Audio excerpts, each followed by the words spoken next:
mga inaksyonan naming sumbong ngayong hapon. Bawang mga bawal na pagtingin at mga maling paraan ng pagtangi. Kayong mga abusado, you can run but you can't hide.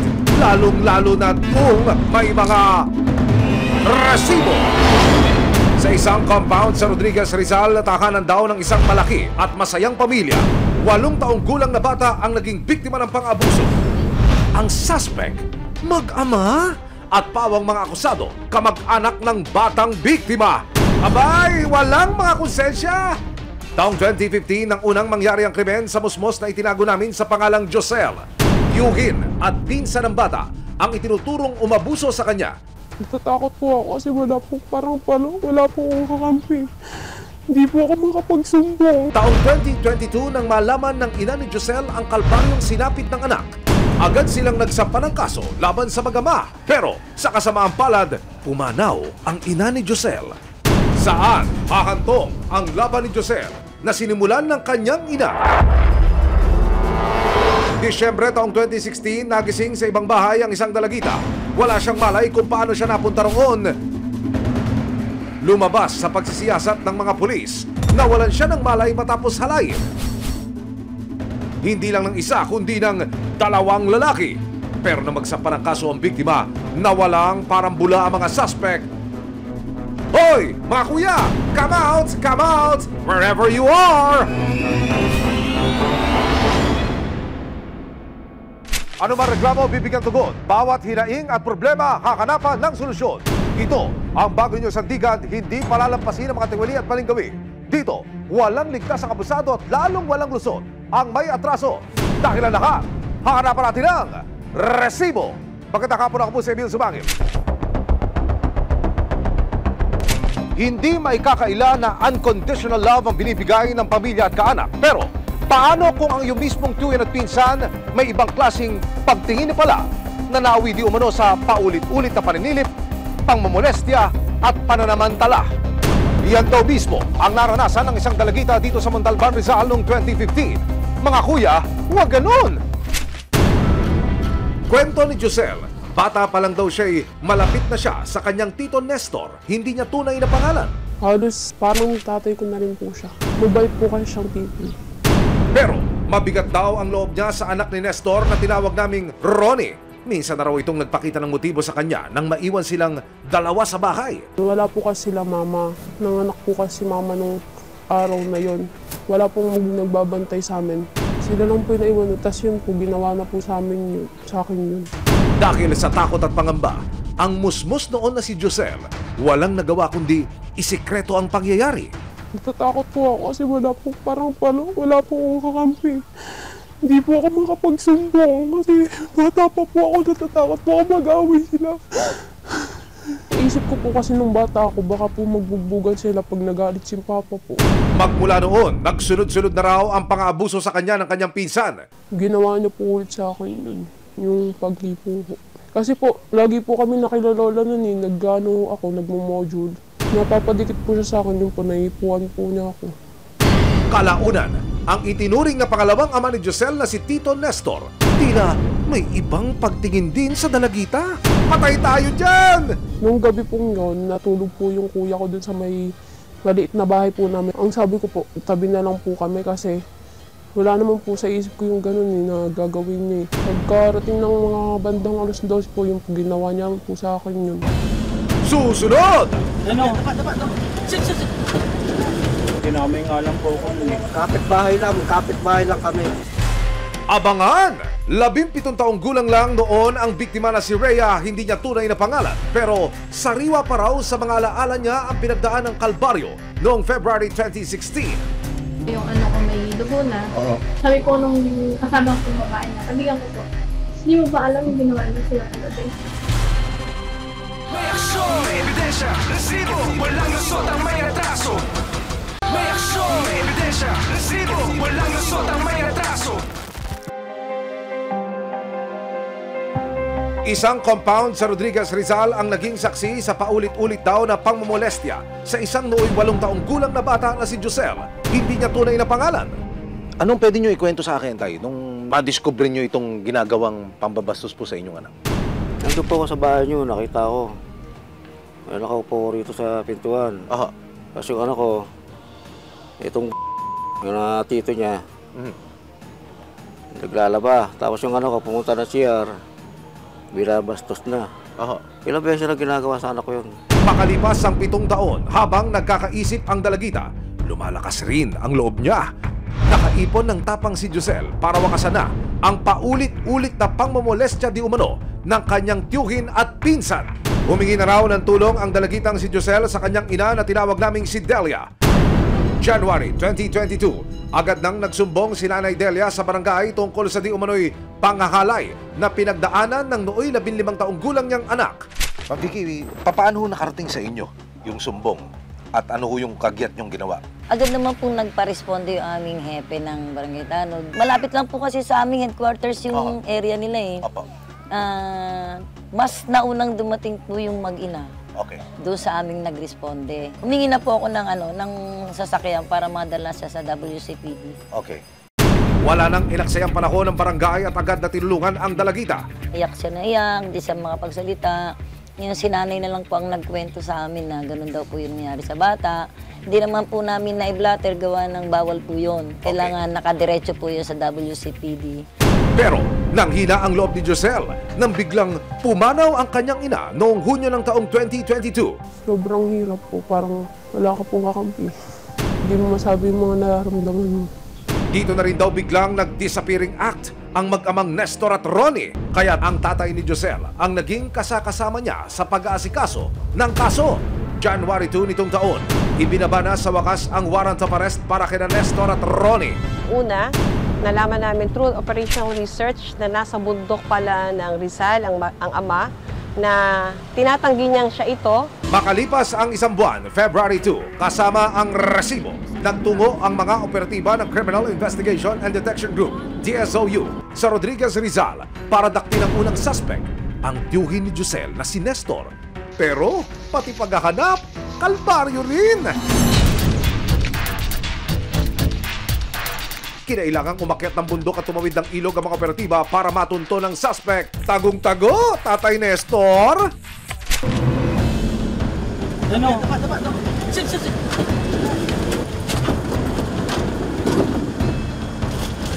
Huwag ka naman. Abangan!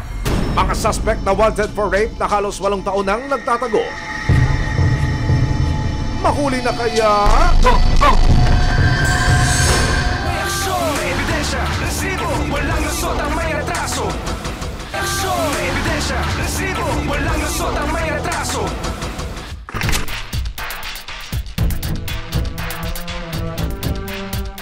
Sa isang compound sa Rodriguez, Rizal, tahanan daw ng isang malaki at masayang pamilya. 8 taong gulang na bata ang naging biktima ng pang-abuso. Ang malagim niyang karanasan, dinanas niya sa loob ng 7 taon. Ang suspect, mag-ama at pawang mga akusado, kamag-anak ng batang biktima. February 2, kasama ang resibo, nagtungo ang mga operatiba ng Criminal Investigation and Detection Group, DSOU, sa Rodriguez, Rizal para daktin ang unang suspect, ang tiyuhin ni Josel na si Nestor. Pero pati paghahanap, kalbaryo rin! Ang pangalawang suspect na si Ronnie sa Angat, Bulacan natunton ng mga operatiba. Hindi ko sila kayo doon kasi yung bago lipat lang doon. Baba.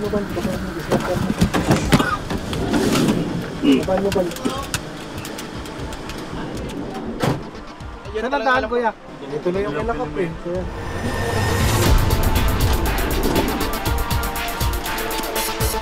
Sige po, hindi po ako ano. Hindi po ako papanag. At nang reunited na ang magamang suspect, tila naglaglagan ang dalawa. Kilala niyo po ba si tatay? Opo, Ano mo po siya? tatay ko po. Okay, sir. Sir, tingin niyo po ba't po kayo hinuli ngayon? Sa kaso po siguro namin. Ano po bang meron doon, sir? Yung ano po yun sa pamangkin, yung sa pamangkin niya. Ano po bang nangyari doon, sir? Ewan nga po dinamay nga lang po ako nun eh. Kapit-bahay lang kami. Kayo ay may karapatang manahimik kung magsawalang kibo. Ano man ang inyong sasabihin ay maaaring gamitin pabor. Wala man sa inyong mga kuman dito sa atin. Kayo na yung karapatang kumuha ng sarili ninyong abogado, ng inyong tagapagtanggol, at kung wala naman kayong kakayahan, ito yung pagkakalog ninyo ng gobyerno. Nakakarap sila sa kasong acts of lasciviousness in relation to Republic Act 7610 o ang Anti-Child Abuse Law. Kung sakaling sila ay mapatunayan na nagkasala, mayroon silang pagkakakulong. Ang acts of lasciviousness ay isang pang-aabuso na ginagamit hindi lang sa babae, maaari din ito sa ibang tao na mayroong physical or mental abuse na ginagawa.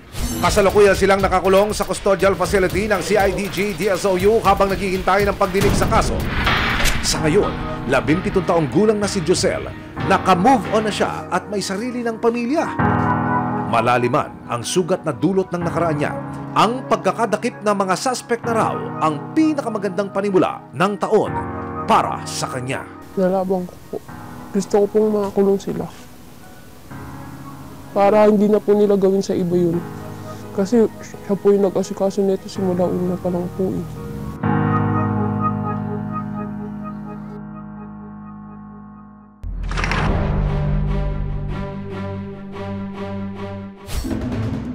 Disyembre taong 2016, nagising sa ibang bahay ang isang dalagita. Wala siyang malay kung paano siya napunta roon. Lumabas sa pagsisiyasat ng mga pulis. Nawalan siya ng malay matapos halay. Hindi lang ng isa, kundi ng 2 lalaki. Pero nang magsampa ng kaso ang biktima, nawalang parambula ang mga suspect. Hoy, mga kuya! Come out! Come out! Wherever you are!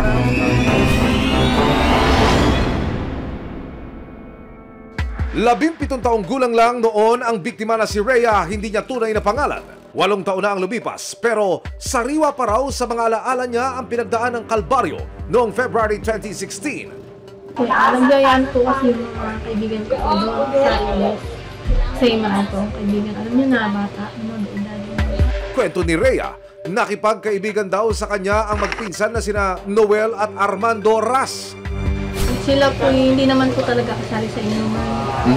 Parang, ewan ko po kung pauwi sila or papunta sa barera. Ayun po, doon po sila nakisali sa amin. Nang ma-bottoms up, sumama raw si Rhea kina Armando at Noel para bumili ng pang round 2. Pero ang inaasahan ni Rhea na masayang gabi, nauwi raw sa isang matinding bangungot. Kasi papunta po kami doon, nakabili pa po kami ng alak. Tapos nung pabalik na po kami, wala na po kami alak. Okay. Kailan bumalik yung malay mo? Kinabukasan na po. Pagkagising ni Rhea, nasa bahay na raw siya ng kanyang pinsan. Dito na niya nalaman ang isang masakit na katotohanan. Yung ano ko may dugo na. Then, iniisip ko po, early mens lang po kasi siyempre babae na. Sabi po nung kasama ko babae na, kaibigan ko po, hindi mo ba alam yung ginawa niya sila kagabi? Sabi ko, hindi, wala kasi umano. Kasi may mga nakuha tayong mga information yung doon sa mismong surroundings na parang may nakakita na habang ginagahasa siya. Agad daw kinompronta ni Rhea ang suspect, pero... So nag-deny itong suspect natin na wala siyang alam dyan. Kaya lang, ang ipinagtaka, yung cellphone na nawala niya, nandun naman sa suspect. Ito ngayon, ma'am, na 2 tao na ito na gumawa sa'yo. Ano gusto mong mangyari dyan sa mga yan? Makulong po sila, syempre. Lahat naman po, kung pwede na po, patalin na lang. Kaso, syempre, kasalanan po pumatay. Kaya, pag-usahan na lang yun. Dahil dito, sinampahan ng pamilya ni Rhea ng kasong rape sina Noel Ras at Armando Ras. Pero na makatunog ang magpinsan, bigla raw umeskapok. January 2024, isang impormasyon ng natisod ng Laguna Regional Intelligence Division. Sa tulong ng social media, natunton ang kinaroroonan ng suspect na si Noel Ras. Hindi na sa Laguna, kundi sa Bicol na. Relocate kung relocate, ano, Noel? So nag-umamit siya ng Facebook niya. Akala niya na makaligtas na siya. Kaya naman, kasama ang resibo, tumulak papuntang Piling, Camarines Sur ang mga operatiba para ihain ang warrant of arrest laban sa isa sa mga suspect. Taong 2016 nang dumalo sa isang kasiyakan sa Laguna si Rhea, hindi niya tunay na pangalan. Pero nang malasing daw ang 2 lalaki, sa kalip na ihatid si Rhea sa kanilang bahay, kinakasa siya ng mga ito. Makalipas ang halos 8 taon, makamit na kaya ni Rhea ang hustisya. Sa tulong ng social media, natukoy ng Laguna Regional Intelligence Division ang pinagtataguan ng isa sa mga suspect na si Noel Ras sa Pili, Camarines Sur. Talagang fresh siya na gumagala doon kasi nagkaroon pa nga siya ng pamilya doon sa lugar na yon. Bit-bit ang warrant of arrest. Mula Laguna, nagtungo ang mga operatiba at ang resibo sa Camarines Sur para arestuhin si Noel Ras.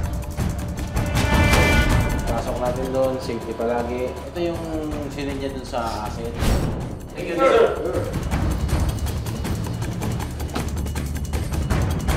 Pero pagdating sa lugar kung saan sinasabing nakatira ang suspect, nowhere to be found na si Noel. Barangay Putol. Sige, sunod kami. Kaya agad nagdesisyon ang grupo na puntahan na ang pinapasukan daw ng suspect. Ilang sandali pa. Hindi na nag-aksaya ng oras ang mga operatiba. Kami ang mga pulis na. Isang Regional Intelligence Division. Ano pangalan mo? Ano po, Noel po. Noel ano? Noel Mapano Ras po. Noel Ras. Ha? Ikaw ay aming inaaresto. Ha? Sa kasong rape. Pero si Noel, pinopusasa na, nakuha pang intindihin ng kanyang sweldo for the day. Iba rin. Napagbintang lang po talaga ako. Paano yung sahod ko? Pare, yung sahod ko. Sa huli, walang nagawa si Noel kundi sumama sa mga pulis. Don't worry, Noel. Libre ang pagkain sa kulungan. Sa Camarines Sur Police Provincial Office sa Naga City, idiniretso ang suspect na si Noel. Dito, takasan niyang itinanggi ang paratang sa kanyang kasong rape.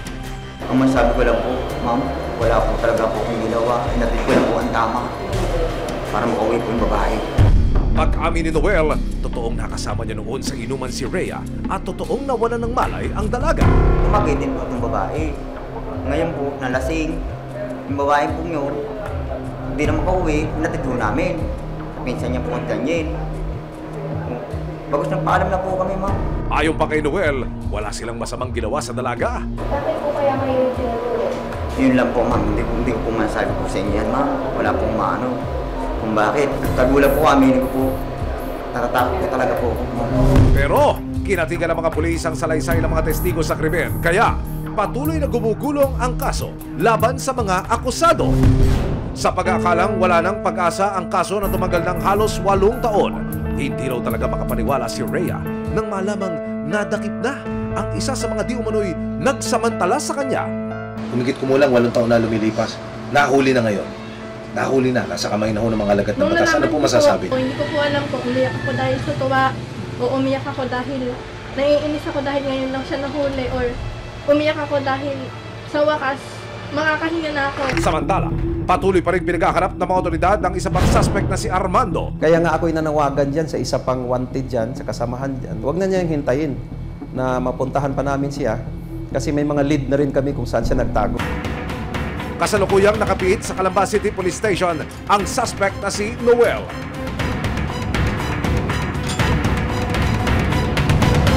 Resibo, walang lusot ang may atraso. Ipagtanggol ang api, iwaksi ang tiwali, iwasto ang mali, Sama-sama nating ituwid ang tiwali at baluktot. Itakwil ang maling gawit modus na bulok. Walang ligtas ang abusado at lalong walang lusot ang may atraso. Dahil ang lahat, hahanapan natin ang resibo. Hanggang sa muli, ako po si Emil Zubaki. May aksyon, may ebidensya.